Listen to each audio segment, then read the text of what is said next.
সূরা ইউসুফ থেকে আমরা এই শিক্ষা পাই যে অতীতে যাই কিছু হোক না কেন ভবিষ্যতে এটার হিসাব ভিন্ন হবে।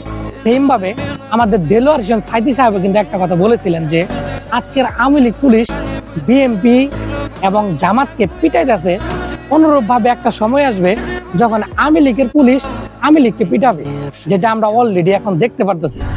এখন আমার কথা হচ্ছে, আপনি আপনার জীবন নিয়ে এত হতাশ কেন?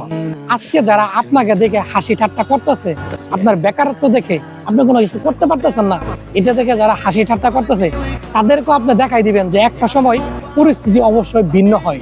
সূরা ইউসুফের মতো আর হচ্ছে আমাদের দেলোয়ার হোসেন সাইদির মতো আপনি অবশ্যই দেখাই দিতে পারবেন। আমরা ভাই ছেলে মানুষ, আপনি তো প্যারা নেন কেন? চিল ভাই, চিল করেন, চিল। সবাই ঘুমায় ঘুমায় স্বপ্ন দেখে, আর আমরা ছেলে মানুষ, আমরা জায়গা স্বপ্ন দেখবো।